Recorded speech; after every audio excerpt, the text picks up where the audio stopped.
You'll always be the weak one. Sadie's words slithered through the air like poison as she cornered me by the punch bowl. The annual Weber family reunion buzzed around us, but all I could focus on was my sister's perfectly painted smirk. I'm Susan, and I've spent 28 years being the family's designated brave little soldier. That's code for the one they pity because of my limp. A childhood accident left me with a permanent reminder of the day I fell from our treehouse. The same treehouse Sadie had dared me to climb higher in. At least pretend you're enjoying yourself, Sadie continued, smoothing her designer dress. Mom spent weeks planning this. I gripped my cup tighter, watching the red punch ripple. I am enjoying myself. Really? Because you're doing that thing where you hover by the food table like some kind of wounded bird. She raised her voice just enough for nearby relatives to hear. You know, there's this great new yoga studio downtown. Maybe if you actually tried to improve yourself instead of wallowing. Sadie, Susan. Mom's voice cut through the tension as she approached with Cyrus Ellis, her old college friend. Why aren't you mingling? Cyrus was just telling me about the city marathon he's sponsoring next month. Fantastic event, Cyrus beamed. We're expecting record participation this year. The whole city turns out to watch. Sadie laughed, the sound like breaking glass. Well, some of us will definitely be watching. Right, Susan? Though I suppose you'll be sitting this one out as usual. I watched Mom's face for any sign she caught Sadie's dig, but she was already turning away, drawn into another conversation. Same as always. You know what? I set my cup down with enough force to splash punch onto the pristine tablecloth. Maybe I won't be sitting this one out. Oh, please. Sadie rolled her eyes. Don't embarrass yourself. Remember the disaster when you tried joining the track team in high school? The memory stung. Sadie had been team captain then, making sure everyone knew about my special circumstances. I still remembered the pitying looks. Things change, I said, surprising myself with how steady my voice sounded. Right. Sadie patted my shoulder condescendingly. Keep telling yourself that, little sis. Some things never change, like the fact that you'll always be the family charity case. She sashayed away, leaving me standing alone with my burning cheeks and trembling hands. Across the room, I caught sight of Eduardo, my childhood friend, watching with concern. But I didn't need concern anymore. What I needed was revenge. I pulled out my phone and opened the marathon registration page. Sometimes the best revenge isn't served cold. It's served one step at a time, even if one of those steps comes with a limp. The morning after the reunion, I laced up my old sneakers at 5 a.m., hands shaking. The park was empty except for a few early joggers who barely glanced my way. Perfect. I didn't need an audience for what would probably be a disaster. One step, another. My right leg protested with each movement, but I pushed forward. Half a lap around the track, and I was already breathing hard. Susan? I stumbled, recognizing Eduardo's voice. Of course he'd be here. He always did his morning runs at the park. Don't look at me like that, I said, straightening up. I'm fine. You're training for something. He fell into step beside me, deliberately matching my slower pace. This wouldn't have anything to do with yesterday's reunion, would it? I registered for the marathon. Eduardo stopped dead in his tracks. The city marathon? The one Cyrus is sponsoring? The very same. I kept moving, forcing him to catch up. Susan, that's in 8 weeks, even for someone without... He trailed off. Without a limp? I finished for him. You can say it. Everyone else does. I was going to say without training. Look, I know Sadie got under your skin again, but she's done more than get under my skin. I stopped, turning to face him. Do you remember when we were kids? Before the accident? Of course. I used to run everywhere. I was faster than her, and she hated it. Then after the fall, she made sure I never forgot how much things had changed. My voice cracked. Yesterday was just the latest reminder. Eduardo was quiet for a moment, studying my face. You're really serious about this? Dead serious. Then you'll need help. He pulled out his phone. I've got a friend who specializes in physical therapy for runners, and you'll need a proper training schedule adjusted for your condition. Eduardo, I can't afford. Consider it payback for all the math homework you helped me with in high school. He grinned. Besides, I want front row seats when Sadie sees you cross that finish line. If I cross it. When? He corrected. But first, let's work on your form. You're compensating too much with your left side. For the next hour, Eduardo showed me how to adjust my stride, how to distribute my weight more evenly. By the time the sun was fully up, I had completed 2 full laps, more than I'd managed in years. Same time tomorrow? He asked. I nodded, already thinking about the look on Sadie's face when she'd see me at the starting line. Same time tomorrow. 3 miles today. Eduardo cheered as I rounded the final corner. 6 weeks of training had transformed our early morning sessions into something I actually looked forward to. You're getting stronger. I collapsed onto a park bench, gulping water. Still not marathon ready, but closer. He sat beside me, pulling up something on his phone. Have you seen this? The local news website showed a splashy headline about the upcoming marathon. City's biggest marathon yet, live coverage planned. My stomach dropped. Live coverage? Local news, social media streams, the works. Cyrus is going all out with the publicity this year. I can't do this. The water bottle slipped from my sweaty hands. Everyone will see me. What if I fail? Then you fail spectacularly on live TV, Eduardo said with a straight face. I punched his arm. Kidding, but seriously, isn't that what you wanted? For people to see? I wanted Sadie to see, not the whole city. Speaking of your lovely sister.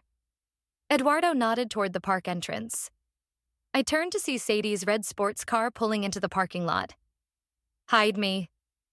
I ducked behind the bench. Really mature. Eduardo laughed, but he stepped in front of me anyway. Sadie's heels clicked on the pavement as she approached. Eduardo, what are you doing here? Morning run. You know, staying healthy. Right. I could hear the smile in her voice. Have you seen Susan lately? Mom's worried. Says she's been avoiding family dinners. Been busy, I called out, standing up. No point hiding now. Sadie's perfectly shaped eyebrows shot up. At the park? In running clothes? She looked me up and down, taking in my sweaty appearance. Don't tell me you're actually exercising. Some of us do more than just yoga, Sadie. How inspiring. Her smile didn't reach her eyes. Though you might want to try something more your speed. Have you considered water aerobics? Eduardo stepped forward. Actually, Susan's been... I grabbed his arm, squeezing hard. Been trying to get healthier. That's all. Well, good luck with that. Sadie checked her watch. I've got a spin class. Try not to hurt yourself, little sis. As she walked away, Eduardo turned to me. Why didn't you tell her? Because now she won't see it coming. I picked up my water bottle. Come on, I've got 1 more mile in me. That's my girl. Eduardo grinned. But first, let's work on your breathing technique. You'll need it for when the cameras start rolling. I groaned, but got back into position. The marathon was getting closer, and I had a point to prove.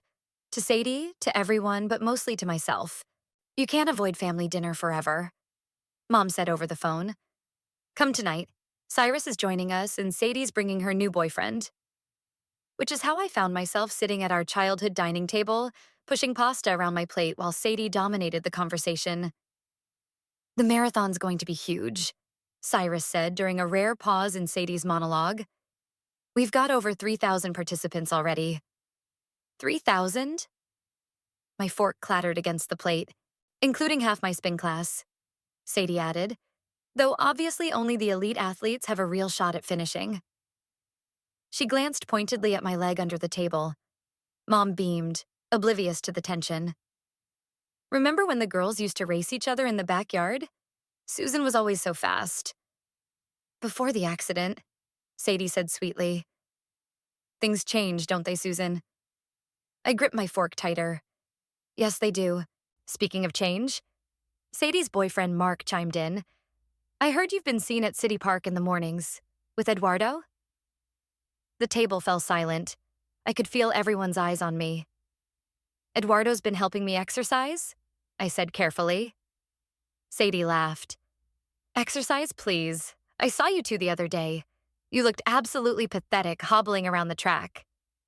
Sadie, Mom warned, but the damage was done. What? I'm just being honest. It's embarrassing, watching her pretend she can do things she clearly can't. Remember the track team disaster? That was 10 years ago, I said through gritted teeth, and nothing's changed. Sadie took a delicate sip of wine. You're still the same helpless little sister who needs everyone to accommodate her limitations. Fascinating perspective. I stood up, my chair scraping loudly. Excuse me, I need some air. I limped toward the back door, hearing Sadie's voice behind me. See what I mean? She can't handle the truth. The cool night air hit my face as I stepped onto the porch. Footsteps followed me out. You okay? It was Cyrus. Fine. You know, he said carefully, the marathon has a special category for differently abled participants. I don't want special treatment. It's not special treatment. It's recognition of extra challenges overcome. He paused. The registration deadline is tomorrow. I turned to face him. I already registered. Regular category. His eyes widened slightly, then he smiled. Good for you. He headed back inside, leaving me with my thoughts. Through the window, I could see Sadie holding court at the dinner table, probably sharing another story at my expense. 3 weeks until the marathon. 3 weeks to prove her wrong about everything. The participant list is public, Eduardo said, showing me his phone screen. Look who's running. I scrolled through the names, stopping at a familiar one. Amanda, Sadie's best friend from spin class? And Jessica, and Maria. Eduardo pointed out more names. Basically, Sadie's entire social circle. My hands started shaking. They'll all see me fail. Stop. Eduardo grabbed my shoulders. You ran 8 miles yesterday. 8 miles, Susan. 2 months ago, you couldn't do one. But it's not enough. I pulled away, pacing the track.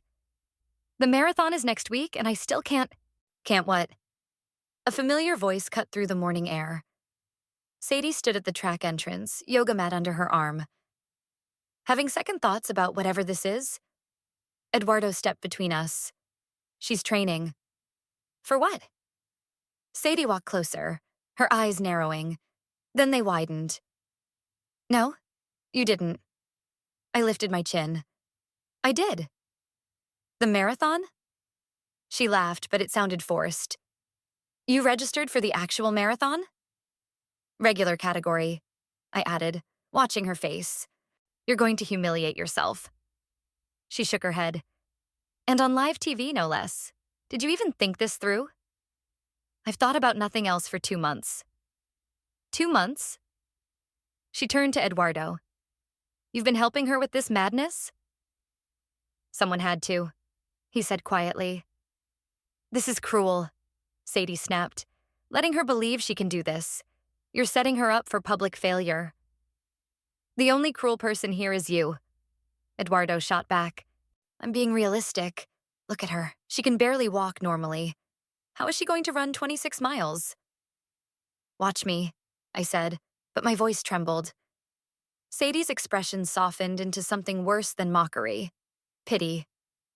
Susan, please. Drop out now. Save yourself the embarrassment. All my friends are running. Everyone will see. That's the point. She stared at me for a long moment. Fine. Destroy yourself if you want to, but don't say I didn't warn you. She turned and walked away, her yoga mat swinging. You okay? Eduardo asked once she was gone. I shook my head. She's right. Everyone will be watching. Her friends, the cameras, the whole city. Good. Eduardo handed me my water bottle. Let them watch. Let them see exactly what you can do. And if I fail? Then you fail trying. That's more than Sadie's ever done. He checked his watch. Now, ready to prove her wrong? I took a deep breath, looking at the track stretching ahead of me. Ready. The night before the marathon, I sat on my apartment floor, surrounded by running gear, trying to control my breathing. My phone buzzed with a text from Mom. Sadie says you're running tomorrow? Is this a joke? Before I could respond, another message popped up. We'll be there to support you, though maybe you should reconsider. A knock at the door made me jump. Eduardo stood there holding a manila envelope. Last-minute delivery, he said, handing it to me. Inside was a letter handwritten on yellow legal paper. Dear Susan, remember when we were 10 and you beat the entire boys' soccer team in a race? That was before the accident, before Sadie's mind games, before you started believing you couldn't. But here's the thing. You never actually couldn't. You just learned to believe you couldn't. Tomorrow isn't about proving anything to Sadie. It's about proving something to yourself. The same girl who outran those boys is still inside you. She never left. I'll be at mile 18 with water and energy gels. Don't you dare quit before then. Eduardo. You're a sap, I said, wiping my eyes. A sap who's gotten you this far. He sat beside me. Your sister called me today. My head snapped up. What? She tried to convince me to talk you out of running. Said she's worried about you getting hurt. She's worried about being embarrassed. Probably. He picked up my race bib. But maybe she's also worried you'll succeed. My phone buzzed again. Sadie. I'll be watching at the finish line. Don't make me call an ambulance. She'll be watching, I whispered. The whole city will be watching. Eduardo stood up. Get some sleep. Tomorrow you show them all what you're made of. After he left, I laid out my clothes. Compression shorts, moisture-wicking top, the new running shoes Eduardo had insisted on buying. My leg ached just looking at them. The physical therapist's words echoed in my head. Pain is inevitable. Suffering is optional. My phone buzzed one last time. Cyrus. Special category still open if you want to switch. I turned off my phone and crawled into bed. Tomorrow would change everything. Either I'd finally silence Sadie's voice in my head, or I'd prove her right in front of thousands. The familiar childhood nightmare crept in. Falling from the treehouse, Sadie's face above me, her voice saying, I told you you couldn't do it. But this time, in my dream, I got back up. This time, I ran. I woke at 4 a.m., hours before my alarm. Outside, the city was quiet, waiting. In less than 3 hours, I'd either become a marathon runner or a public failure. There would be no middle ground. The starting line buzzed with nervous energy. News cameras swept across the crowd as Cyrus made announcements through a megaphone. I spotted Sadie's friends in their matching pink running outfits, taking selfies near the front. Remember, Eduardo said, adjusting my race bib. Slow and steady for the first half. Don't let adrenaline trick you. The starting gun fired. 3,000 bodies surged forward, and I focused on keeping my pace. Mile 1, steady. Mile 2, manageable. By mile 6, my leg was starting to protest, but I pushed through. Looking good. A volunteer handed me water at mile 10. Keep it up. Mile 15 brought the first real crisis. My right leg seized up, sending shooting pains through my hip. I stumbled, catching myself against a barrier. Need help? A race official approached. We can call medical. No. I straightened up. I'm fine. I wasn't fine. Every step felt like fire, but I kept moving. The crowd thinned out as faster runners pulled ahead. Behind me, I heard whispers. That's the girl with the limp. Should she be running? Is that Susan Weber? Mile 18. Eduardo appeared with water and energy gels, just as promised. You're doing it. I can't, I gasped. It hurts too much. Look, he pointed ahead. Through my pain-blurred vision, I saw Sadie standing with Mom near mile 20. They hadn't spotted me yet. She's waiting for me to fail. Then don't. Eduardo squeezed my shoulder. 6 more miles. You've got this. I pushed forward. As I approached mile 20, I heard Mom's gasp. Susan? Sadie's head whipped around. For once, she was speechless. "Hi, Mom," I managed between breaths. "Enjoying the show?" I didn't wait for an answer. The last 6 miles were a blur of pain and determination. My pace slowed to barely above a walk, but I kept moving. The news cameras found me, probably attracted by my obvious struggle. Good. Let them film. The finish line appeared in the distance. My vision tunneled, focusing only on that point. Somewhere in the crowd, I heard Sadie's voice. "Oh my God, she's actually going to finish." 200 yards. 100. 50. My leg gave out completely 10 yards from the finish. I fell hard, scraping my hands on the pavement. The crowd gasped. Camera flashes exploded around me. "Stay down," someone called. "We'll get help." I looked up to see Sadie's stunned face in the crowd. Our eyes met. "Don't you dare," she whispered. But I saw something new in her expression. Fear. I pushed myself up, ignoring the blood on my palms. 10 yards, 9, 8. Each step was agony, but I crossed that line standing up. The crowd erupted. Through the chaos, I saw Sadie turn away, her shoulders shaking. I had done it. I had finally won.